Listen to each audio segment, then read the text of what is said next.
Well, basically, what was achieved during this period was almost a divorcing of the American people from objective reality. There was the sense that fears could be exaggerated, threats from abroad could be made much bigger than they actually were. We saw this play out with the Soviet Union. One of the reasons the CIA sort of, quote, missed the collapse of the Soviet Union was that the CIA analysts inside who had been seeing problems with the Soviets were purged because they were saying the problem was getting smaller, not bigger. And the pressure was to sort of make the Soviet Union 10 feet tall so that would justify more military spending. So we had that kind of problem where the public could no longer rely on its news media to give it the accurate story because there was so much pressure placed on that news media and on the people otherwise responsible for bringing information out. So the American people turned more and more to kind of being affected by their emotions. And I think the neoconservatives in particular understood how effective that could be.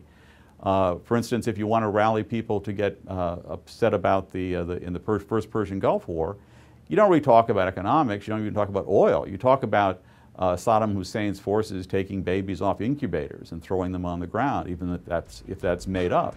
While I was there, I saw the Iraqi soldiers come into the hospital with guns. They took the babies out of the incubators. Took the incubators and left the children to die on the cold floor.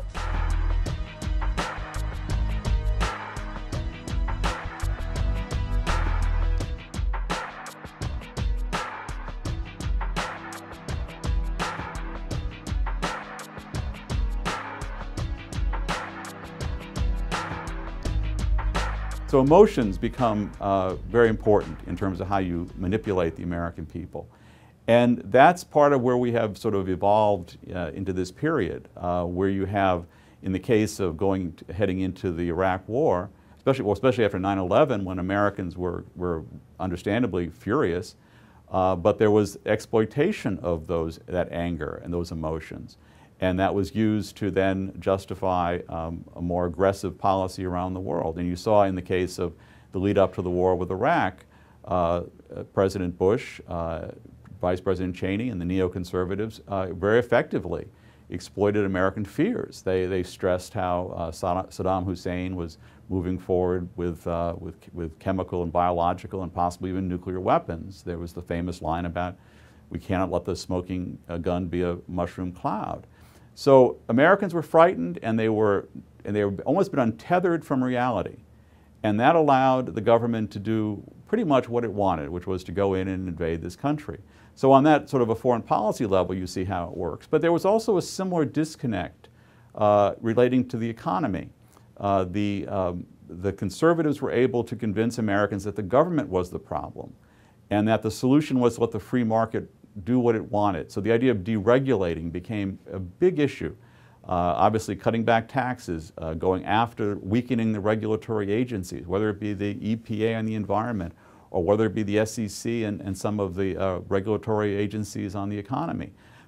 When all that happened over time, the people who were doing very well with this on Wall Street were able to develop very complex financial instruments that they didn't even understand, half of them. And I was working for a while at Bloomberg News handling security regulation coverage. And frankly, when I'd read these SEC reports that were done, I didn't understand what these were either, and almost nobody did.